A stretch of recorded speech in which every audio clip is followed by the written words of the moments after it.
Good evening, everybody. Ranter's back. And, I thought I was just going to do the one rant over the Democratic debate on my birthday and then spend the rest of my vacation week enjoying being 41. But, appears Mr. Trump just can't help himself and give me no ends of material that must be addressed. So here I am again. And, while he's out in Dallas doing his rally, surrounded by his fans and sycophants all making him feel better about the no-good, shitty week that he's just had, we should go and address his no-good, shitty week, shouldn't we? Let's go from yesterday, where he had his congressional meeting with all the heads of the Congress concerning what's going on with Syria, and apparently he and Nancy Pelosi got into it. Now, there's two versions of the story. For the result of this was Nancy and the Democrats walking out of the meeting. Trump says that Nancy had a meltdown. Democrats says that Trump was having a meltdown. I tend to believe them because that is his MO, given that the insults he was throwing was all juvenile and pathetic. And they even showed a picture. They sent a picture out, the White House, to prove their narrative. Like they brought out the transcript to prove their narrative on the Ukrainian call. And it just shows Nancy standing up and pointing, showing that she's standing up and pointing, while Trump is being like this, and the people around Trump who were supposedly supporting Trump in his policy of bugging out of Syria and giving Turkey its way, they all have their heads down like this.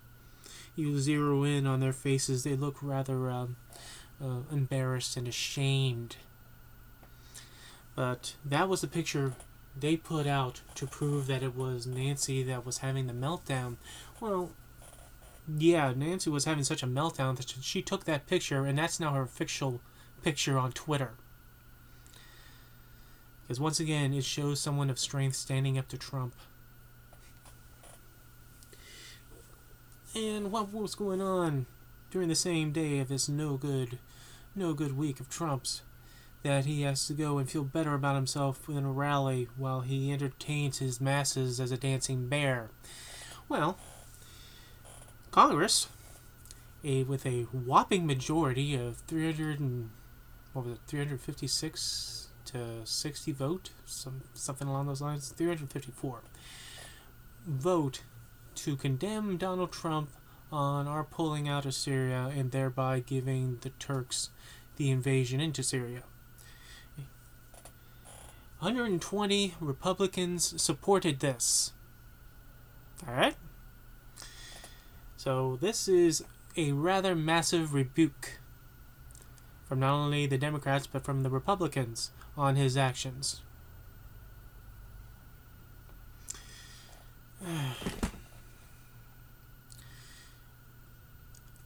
This measure went to the Senate, but lo and behold, Rand Paul has to hold it up, so it can't be unanimous consent because Rand Paul just can't bring himself to do anything towards against Trump at this point.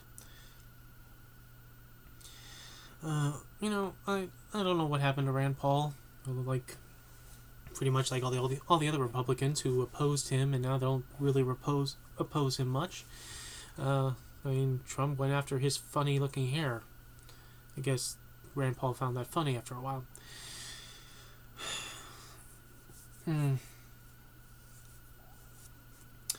But, yeah, there was also that. We have ourselves some good news in terms of the Turkish-Syrian issue, with Mike Pence and Pompeo over and discussing things with Erdogan. They have successfully gotten us to having a 5-day ceasefire, which Erdogan clarifies in calling a pause. So they're on pause for 5 days until they hammer out some sort of agreement. Now the Kurds, seeing that we're not backing them anymore, is now trying to make deals with both Syrian leader Assad and the Russians for their survival. Which, perhaps in the long run, that might be a good thing, or that might just be a temporary measure for them. So, good or bad for that.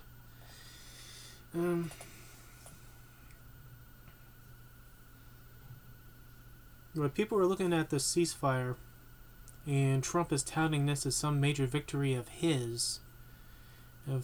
acquiescing things of Syria, which Syria isn't really our country, and him giving things to Turkey is not really something he can do, because both Turkey and Syria is not his, and he's already come and told us that the conflict within Syria and Turkey, and the Kurds in Turkey, has nothing to do with us. It's none of our business. They have plenty of sand to go around they can have fun on. I love that press conference. While Trump is rattling on incoherently on his hands-off policy, there is the Italian translator, because the Italian leader was there, and every time he said something wacky, this poor woman goes, she just keeps coming, she just keeps coming up. It's like you almost running into your mind, and am I supposed to really translate this shit? I don't know. So there's also that. Well, that goes from yesterday into today, and we can go through there's so much to go through that. But now we have today, where Mick Mulvaney decides to have himself a press conference to discuss the things, including the Ukrainian call, and how that is getting deeper and deeper into the weeds, where so many people who are testifying before Congress that they tried to block, well, they're bypassing that, and they're going to testify anyway. And they want to. Like Ambassador Sondland, who was a Trump appointee. He was attached as ambassador to the European Union, which, since Ukraine isn't in the European Union, we don't really know why would be official that he had anything to do with Ukraine. But nonetheless, he was like Rudy Giuliani. I guess just he was a buddy of Trump. He just goes in there anyway, because who gives a shit about State Department protocols or anything. But he testified, and pretty much a preamble of his testimony, his opening statement, was that the no quid pro quo that he first suggested when we was first talked to him, it was given to him by Trump to say that there was no quid pro quo, and yet there was. And now remember, Trump is going, since this Ukrainian call came to public and the term quid pro quo showed up, Trump has it in his lexicon now, like corruption is. So any time he's in front of a camera, he will say there was no quid pro quo. Well, Mick Mulvaney said, yeah, there's a quid pro quo. Yeah, we withheld military arms and aid to Ukraine in return for Ukraine to investigate. They says we do it all the time and get over it. It's lovely when someone in arrogance and smugness can go and say something that just outs their boss and outs their machinations. Even though that we were every day of us looking into Rudy and his buddies and what they were actually doing in Ukraine, not only trying to manufacture and dig up dirt on Hunter Biden and trying to strong arm people to do the investigating for them, but behind the scenes on that gas company that Hunter was a board member of. Oh no, they actually want influence with that gas company too, and they want money from them too. And maybe they want a position on the board too. So yeah, Yeah, Hunter's corruption. Yeah. No, they were doing this shit themselves. Once again, proving that anything that Trump or the Trump administration accuses somebody of, they are doing it themselves. But back to Mick Mulvaney. Mick Mulvaney, who said that there was a quid pro quo, and that we do it all the time and get over it. I mean, I'm sure he left that press conference thinking, I nailed it, boss! When he pretty much contradicted Donald Trump every time he gets in front of a camera saying there was no quid pro quo.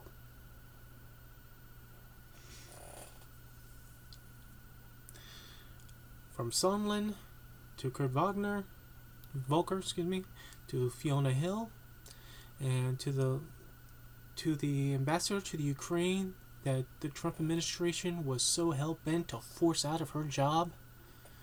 Each one of them is testifying. Each one of them broke away from the gag order the Trump administration wanted them on, because they want no one to talk to the Congress. They want people to ignore subpoenas, and they laugh at contempt citations.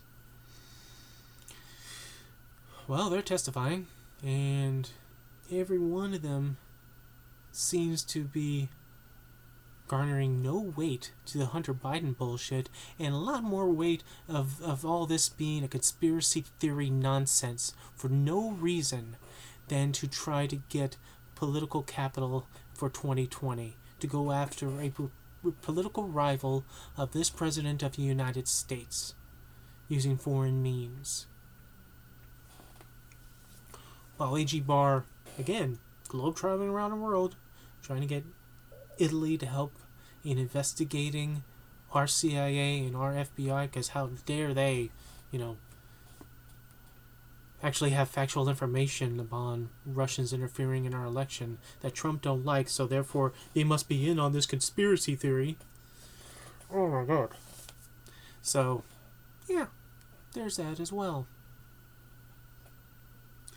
Now, a few hours later, Mick Mulvaney, even though he arrogantly said, yeah, we do it all the time and get over it, is now saying, no, you're misconstruing my direct actual words that I actually spoke to you. Fake news. I really meant there was no quid pro quo. That we don't really do that.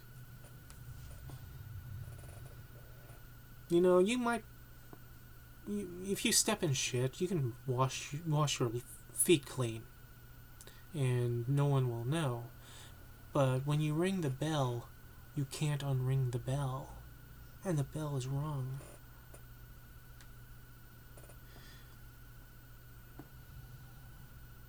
Because of what happened with Syria and our pulling out, even Republicans on the Senate are now having enough with they're having enough with Nikki, as a paraphrase quote from Casino. I mean, Lindsey Graham giving out probably the strongest rebuke of Donald Trump we've ever heard him do. Because there's one thing that is always steadfast, is the foreign policy, is the support of our troops, and therefore the support of our allies. Now, we've addressed that the Kurds are no angels. Trump says they're no angels. A reminder, once again, this is a Cold War mentality that we do, that the enemy of our enemy is our friend. We don't want to strike Russia directly. We didn't want to instigate something with Russia directly, because that might lead to nuclear war. So we get into these little proxy fights with the satellites. We go and rescue South Korea from North Korea. We try to save South Vietnam from North Vietnam. But we side with Saddam Hussein against the Iranians during the Iran-Iraq War. During the War on Terror, one of our staunchest allies in the Middle East was General Musharraf in Pakistan. And then we had Kurdish allies during the Gulf War and the War on Terror, and even up into Syria, because good or bad, whatever motivations that they were doing in their own fighting, they were also keeping our boots off the ground. The enemy of my enemy is my friend, no matter how much they do. Because this is the thing about our foreign policy, and it's been for decades. As much as we want to claim we're wearing the white hat here, and we want to assume that our allies are wearing the white hat, we get our allies fight our enemies, and then we put the blinders on to whatever horrible shit they could be doing. But they're still our allies. And no matter how much you want to advocate how bad certain groups in the Kurds are, bad to themselves, bad to the neighbors around them, wanting to carve out their own country within sovereign countries and going after their own people who don't want to do that, as bad as that shit is, they're still our allies. And the Turks are still our allies, because don't even think that they're our enemy. We're not really set to defend anybody at this point in time, since we're essentially bugging out like crazy, like it's a MASH episode. But if these people are so bad that some of these groups are terrorist-like, then why is our United States military on the ground feeling ashamed for not defending them? Why aren't they, people who are on the ground, who should have more knowledge than us, why aren't they going, yeah, fuck these people? They're as bad as ISIS. One is the condition of, once again, being in a post-Cold War policy where the enemy of my enemy is my friend. And, begrudgingly, these people were fighting. How many Americans died in the Syrian theater as opposed to how many Kurds died fighting ISIS? I don't think that's comparable. And the reason why it's not comparable, not only that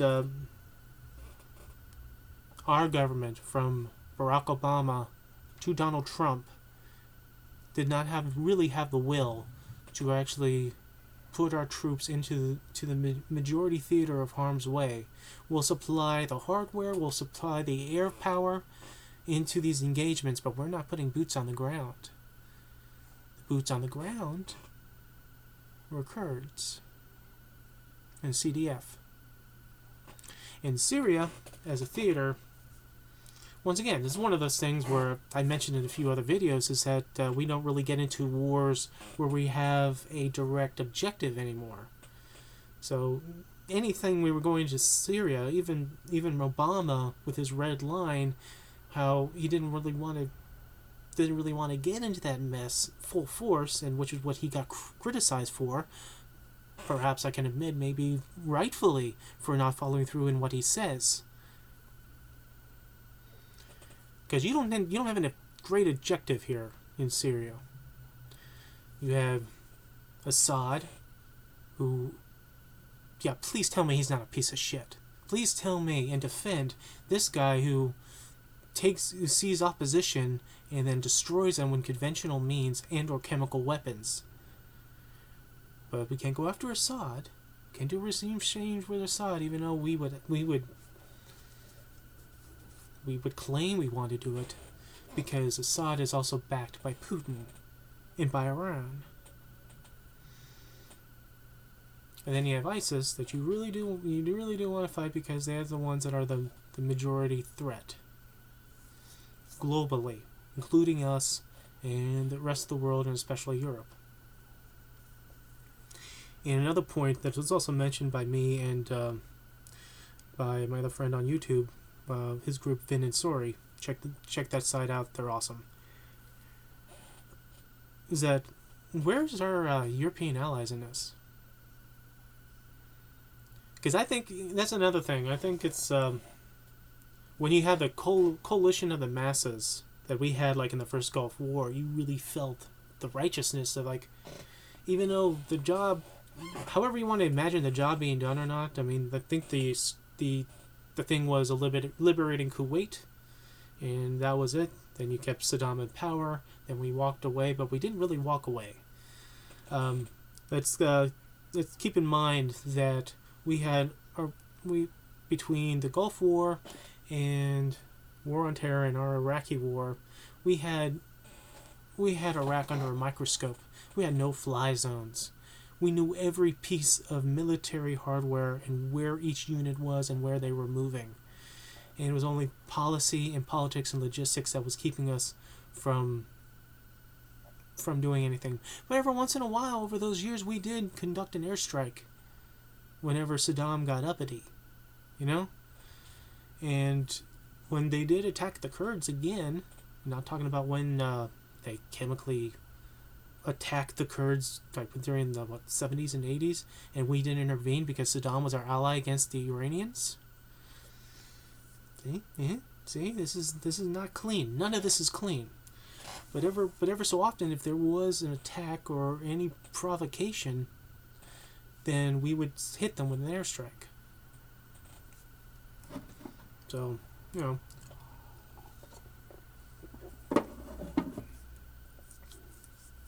We go back and forth with the Middle East and in our involvement in the Middle East. And I dare say that this all stems, from one degree to another, this all stems of our involvement and the Brits' involvement in the major coup that destabilized what could have been a democratic Iran and installed the Western-friendly Shah of Iran. That is the seeds which grew the great Satan in people's minds and instigated things for the harshness that the Shah was to his own people.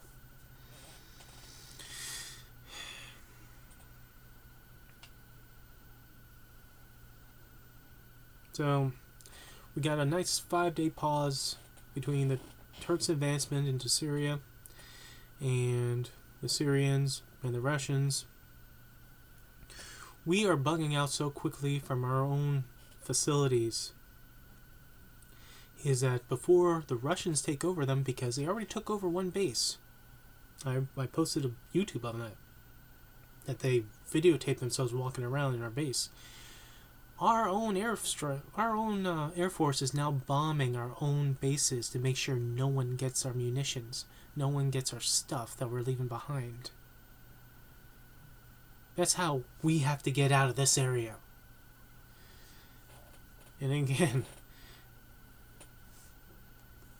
the Turks have 50 of our nuclear weapons on their base.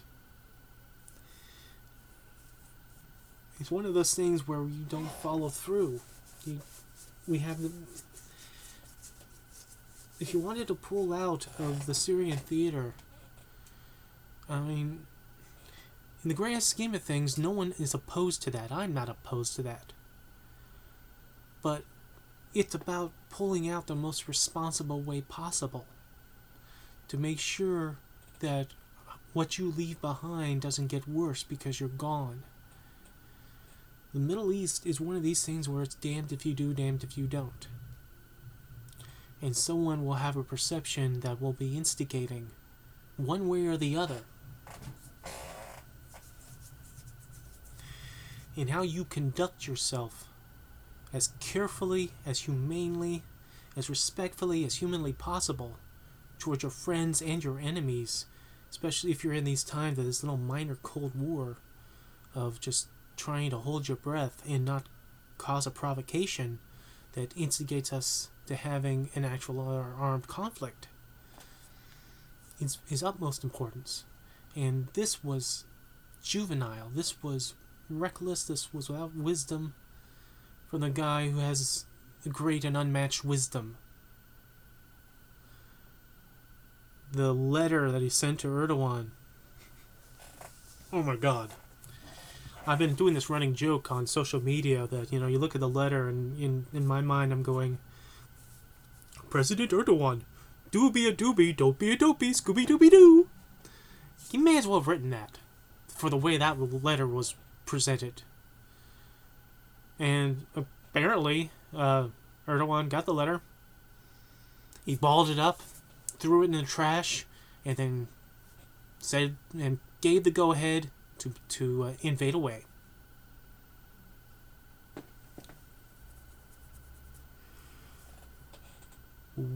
What do we get from this ceasefire? Since as Trump says, we're not involved in any of this. But nonetheless, he wants to count this as a victory for a mess that he caused. What are we getting about it? Cui bono? Who benefits? And does Assad benefit? Does Putin benefit? I know some people are like, oh, Russia, you keep mentioning Russia. Russia's involved. Russia has been involved. For people who want to dive deep so much into intricacies of the Kurdish people, you don't want to dive deep on how much influence Russia has, especially in this particular issue. Russia was coordinating with the Turks as they invaded.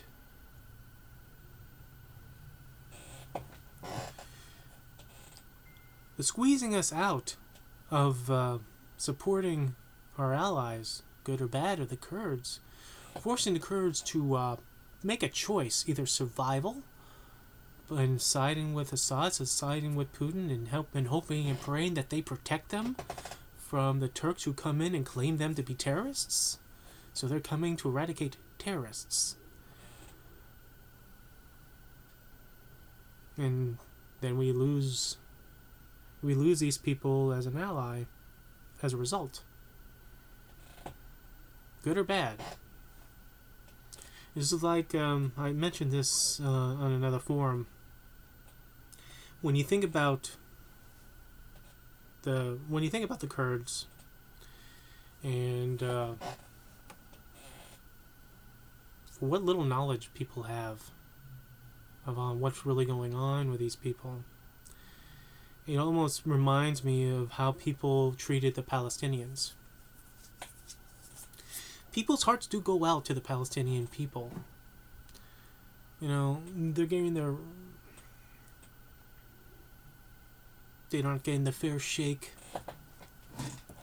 in where and how they live in and around Jerusalem and around the West Bank in Israel. And as much as you want to help them, they're militant that keeps attacking Israel, backed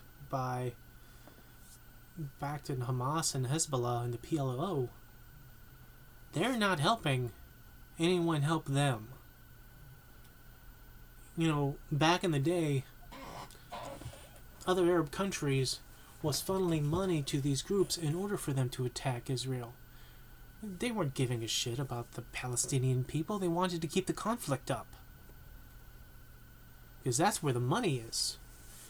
Which, in almost every instance of anything from the Middle East and anywhere else in the world, as far as conflict goes, that's where the money is. Like in the medical profession, where the money is not in the cure, the money is in the treatment. And constant state of conflict is the treatment. Peace is the cure. And there's no money in the cure.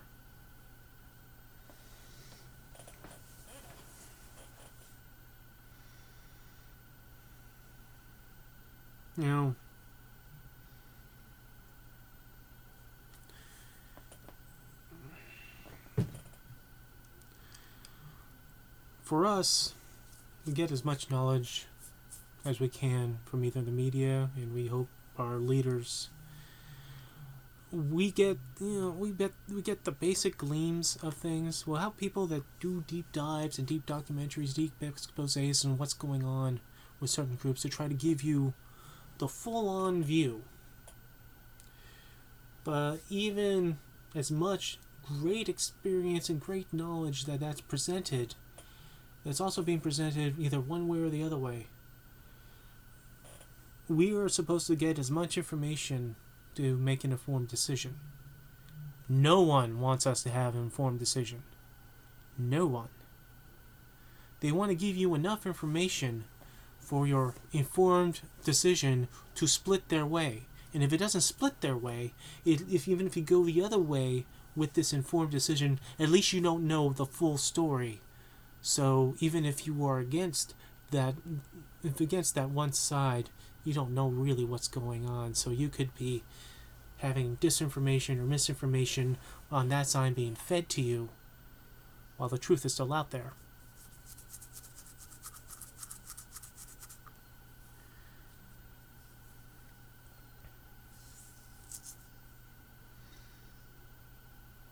We're in the age of this. Whenever you do anything in terms of reporting what the media says, which, some of us are just freelancing doing that, it's becoming the practice you have as much sources as humanly possible to do so. Because even your word doesn't count. You have to back it up. Where'd you get that? Okay, what's that source? Is that a reputable source? That's not a reputable source. Is that a periodical note? That's not really a periodical note.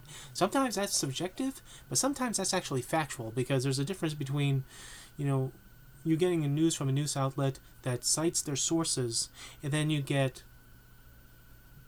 your news from opinion people who only put on their shows people that agree with them. Everyone does that. But, it's almost like you have to cut through the haze to find the half-truth and go, well, at least that half-truth has some truth in it. They're hoping that you do not have the will to continue on and take that truth and find its source and make it grow to where the ugly reality is in all this.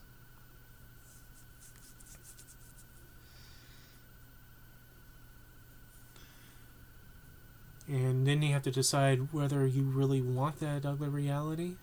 You want to see that? Or you don't.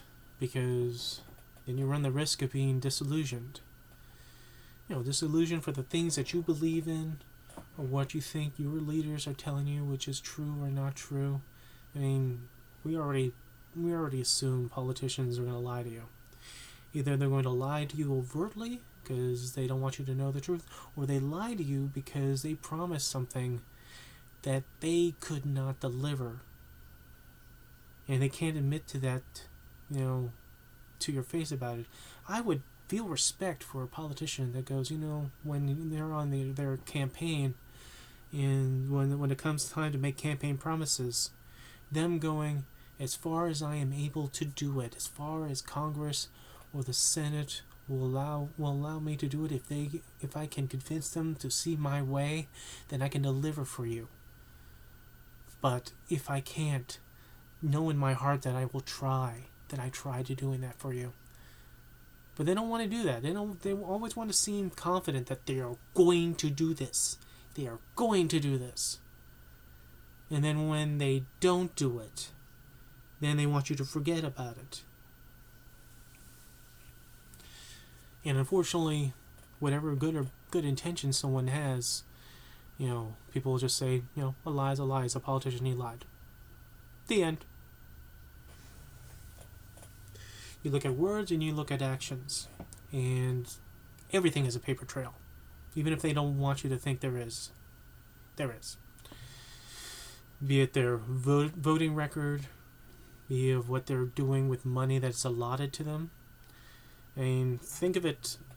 The last few years, our State Department was given a lot of sum of money to help protect our next election.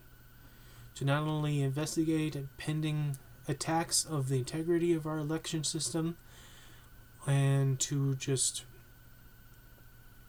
doubling up our defenses of our voting capabilities to make sure future events don't succeed. And none of that money has been used yet.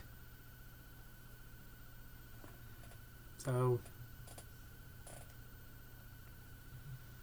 you want accountability, you have to have the will to stand there, even if it's boring, and keep asking the same question over and over again. Where's the money? Where are you going to put that money to? It's the same thing as Trump's wall. Trump last few years was given money for border security, and some of it included wall money, and none of that, only a small fraction, a percentage of that money was used. Where did the rest of the money go? Where did the rest of the money go?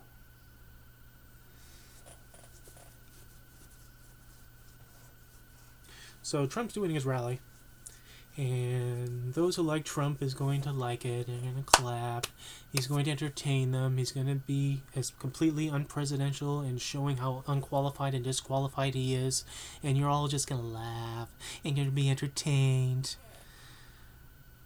and you're let the dancing bear dance. And because of that entertainment, you're just not going to listen to what could be evidence that can be presented to you because you don't want to, because he was entertaining. He was making you laugh.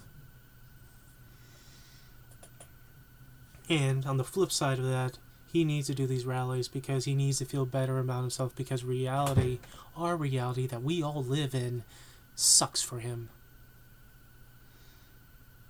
It sucks for him being president of the United States. He didn't realize he wasn't really a king, that he couldn't do anything he wanted, no matter how many sycophants he has around him, how many people support his delusional reality because they're paid to do it or their livelihoods are attached to this man.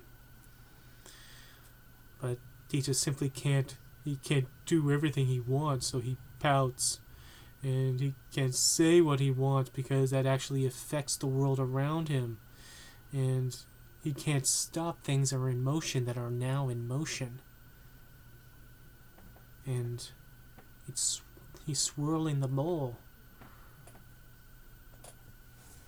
Be it the impeachment inquiry, now that 52% of people on the Gallup poll wanted him impeached and removed, 51% of the Fox poll wanted him impeached and removed, 54% of the Pew poll wanted the impeachment inquiry.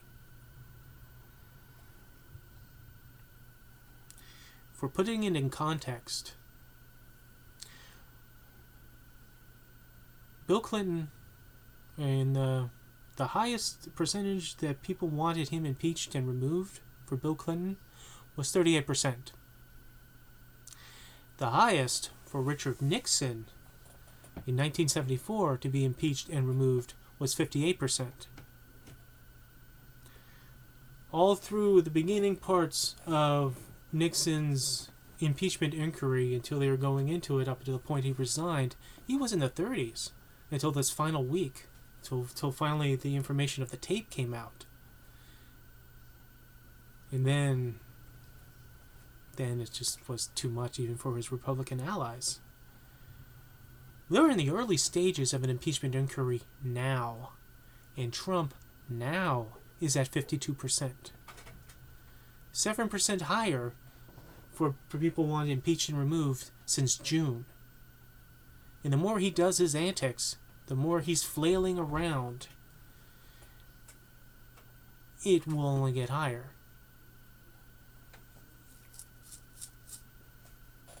So there's a little context for you. So he needs a rally to feel better about himself. Maybe that'll help him energize. So he's going to use you, because he always uses you, to make him feel better.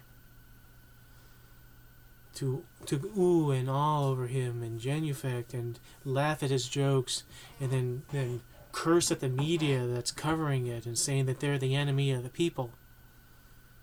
Inspiring you and inciting you to behave in ways you wouldn't think you would do it in front of your own children, but there you are.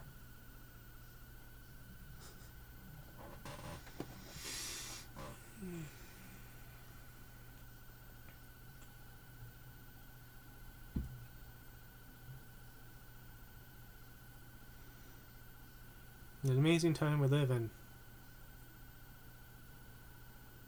It is the last hope to averting our decline. You know, in that press conference Trump says that there was a connection between us, the United States, and Rome going back thousands of years, 1,000 years.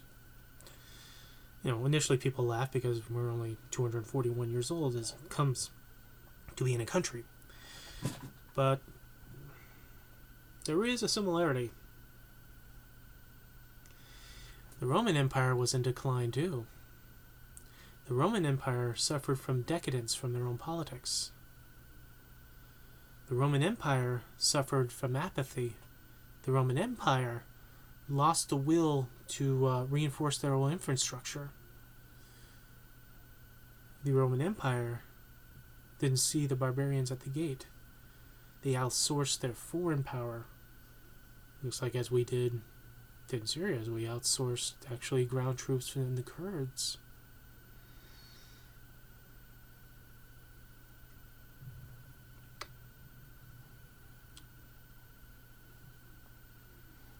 The Roman Empire spent too much time expanding itself to the point where they felt the need to separate the Roman Empire into the west and eastern portions. The eastern portion lasted longer than the western, but the eastern eventually went down. Then it turned into Byzantium and Constantinople until it took over by Ottoman Turks, and then you have the separation of the Greek and the Turks.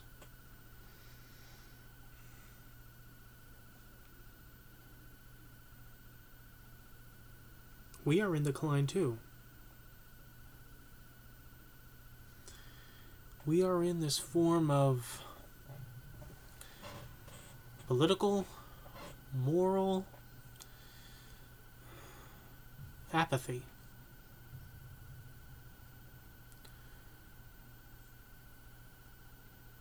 Where we had idealism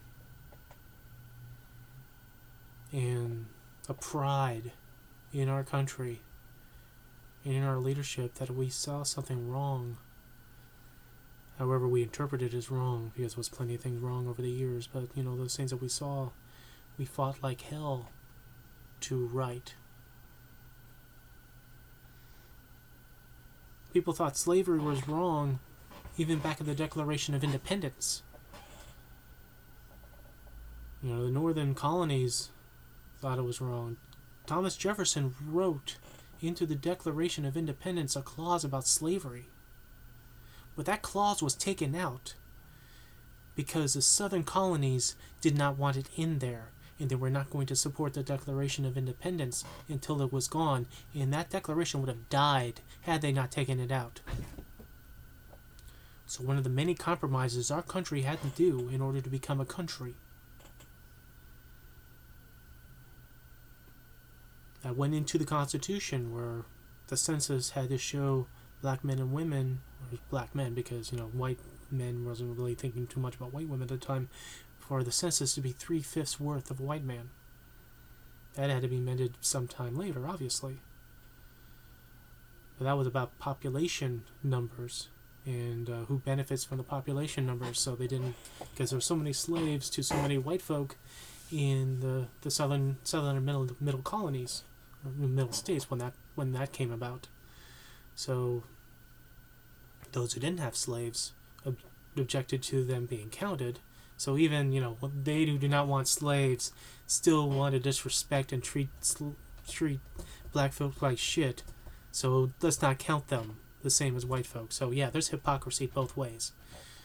Go back, triangle trade. Who was the ones that were sailing the ships, right? It wasn't Southerners. And you go from there, the Civil War, emancipation of the slaves. Yeah, that's great, but still 100 years of Jim Crow and segregation and second-class citizenship. And then civil rights finally takes its turn a century later. But still in 2019, we have to have people kneeling because black men, women, and children still can be killed without due process by elements of the police.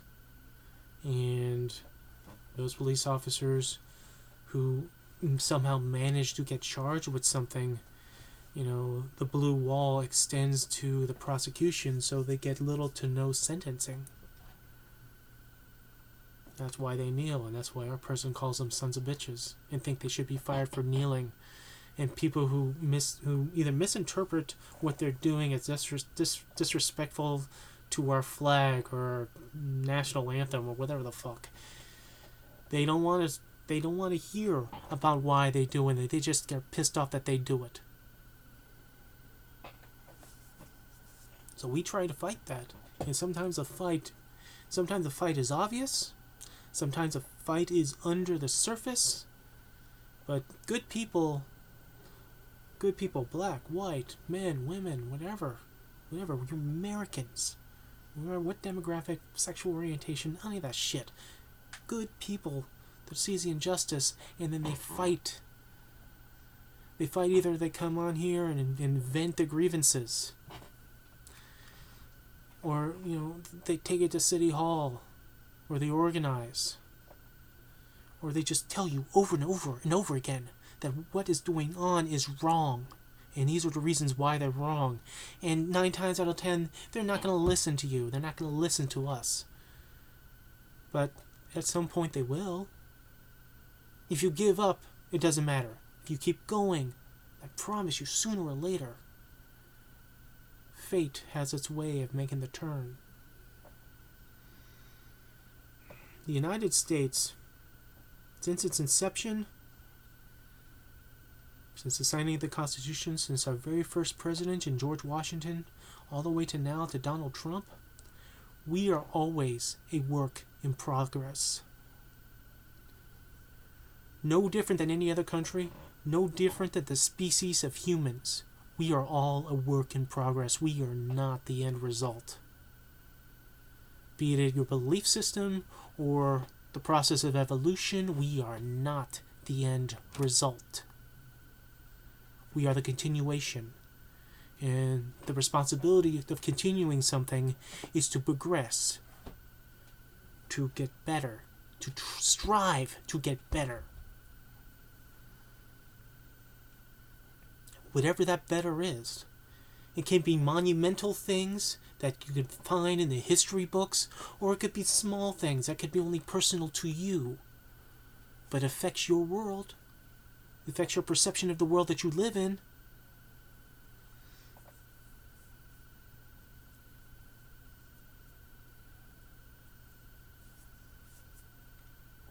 See, this is a rant.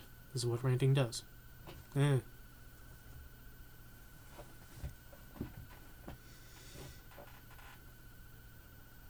Feel the conviction, then fight and stand up. Speak your words, speak your opinions. Question, always question. Because I know the news and politics and people's apathy that you see, and you go, how can you follow that? How do you see someone like Trump and follow what he says and nod your head in agreement when what he says is a 5th grader would laugh at?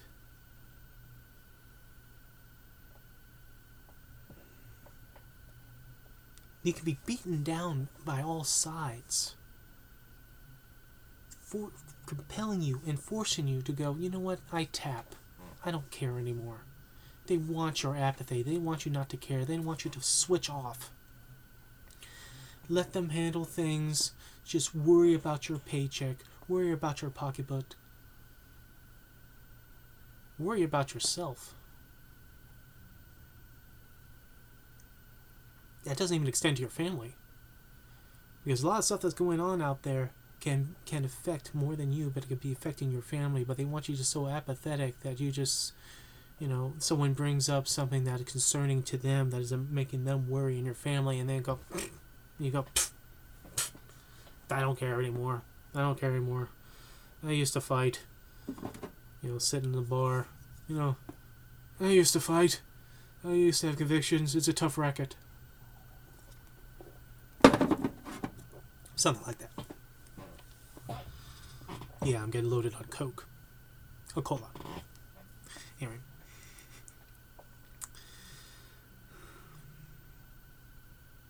So, Always question. Always fight. Don't take anything at face value.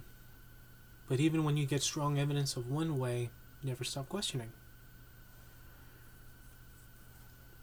If you don't have answers to something, don't rest on that and say, well, then obviously I can assume something else. Since I don't have any information this one way, it's got to be this other way. That's not entirely true either.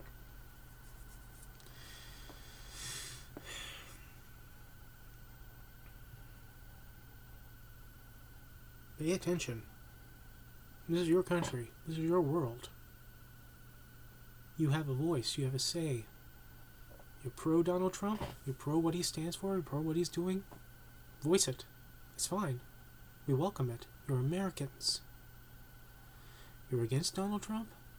And every policy or non-policy or nonsensical ramblings and rumblings he does, or how he maintains the government via Twitter, scares the shit out of his allies because they don't want to offend the Trump base. Speak up. Question. Because we're also Americans. There is nothing un-American about opposition. There's nothing un-American. It's about any of this. They want to make it seem like it's un-American to oppose this man. When not too many years ago, they could be downright racist to the last president and stall everything he ever wants to do, even stall a Supreme Court justice from going in. And all the stuff that they were adamantly opposed of another president, that they're fine with this president.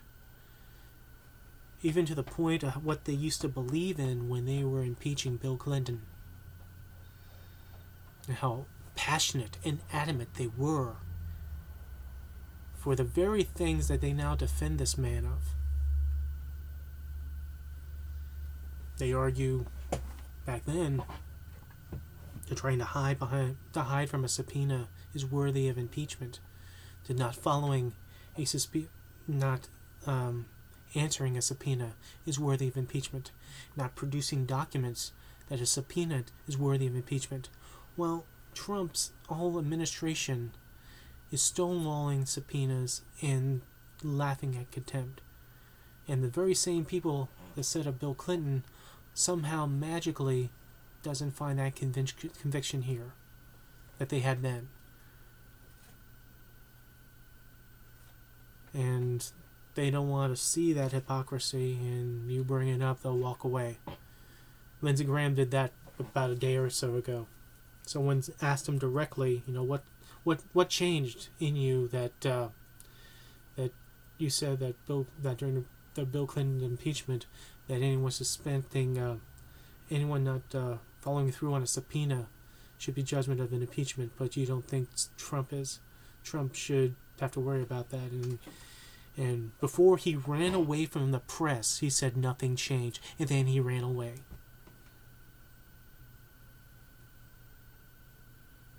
People you're proud of, right? All right. I'm just rambling incoherently now. You all have a good night. Done for now. Actually, one more thing. I neglected to mention this in the last video. I brought this up on a live stream that Vin and Sori were doing during the Democratic debate, and I think it bears echoing here.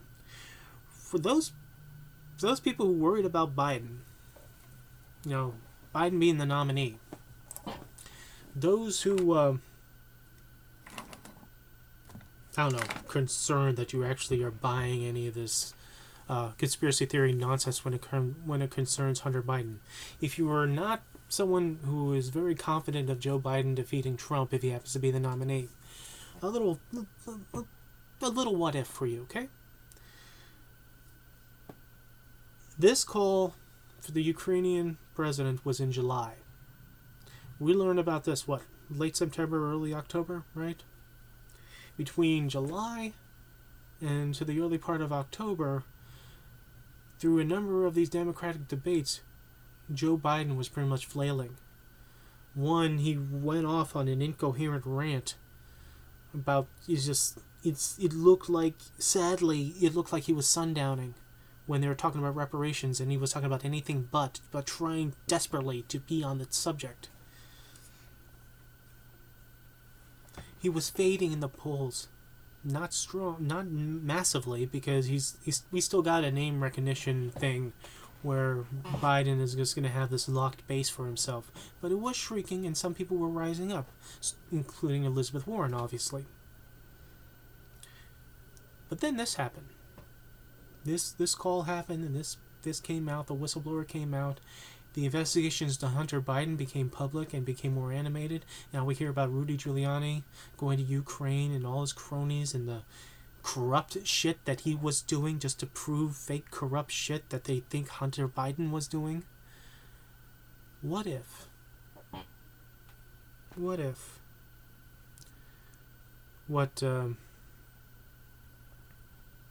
those who are worried about Biden, what if all this stuff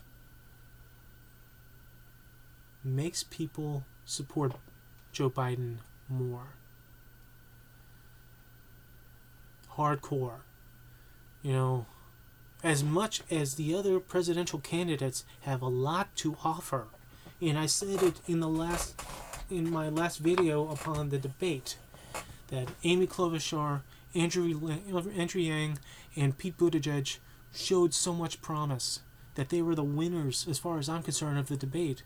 They presented more stuff and more common sense and more experience in answering the questions and more down to earth, talking to you normally and as normal people than the front runners were doing.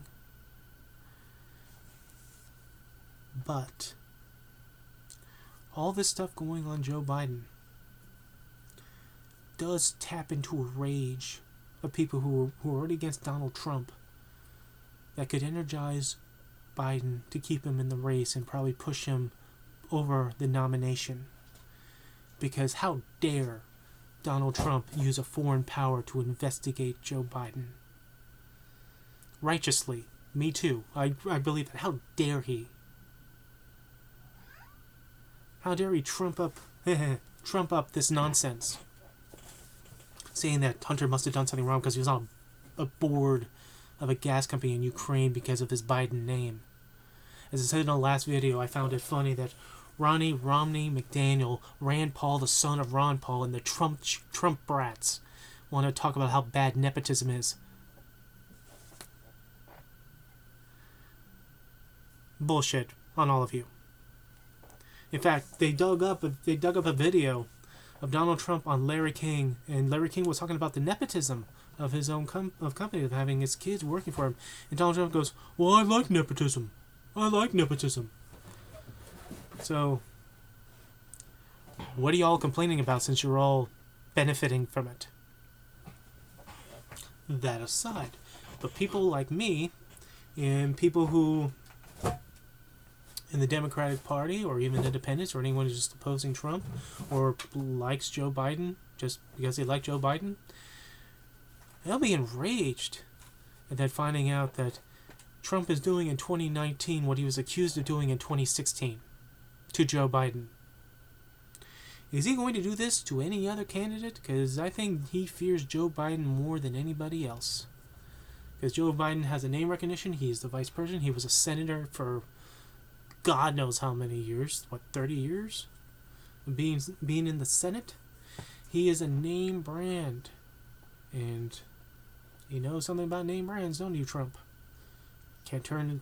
At least he didn't do Biden Steaks, right? Or Biden University. Biden Airlines. But, again, what if? All the stuff that's swirling around Biden because of Trump and Rudy Giuliani and their cronies and minions doing their little back deals in Ukraine while they're manufacturing bullshit on Hunter. What if that makes people rally for Joe Biden? And that cuts away hell, it already cut away the oxygen and airtime for other candidates because people were worried about Joe. People were worried about how dare they go after his son. And maybe that inspires people to go, you know what, maybe we do want Joe versus Trump. If Joe Biden gets nominated, I'll support him. I will support any Democrat that gets to the nomination. These little reindeer games now between the Democrats, they don't ever have to get nasty. You come in with policy, you come in with passion, you come in projecting that you give a shit about the people. And me and anyone who has my mindset will support them as they go into the nomination. I'm not going to do any third-party bullshit.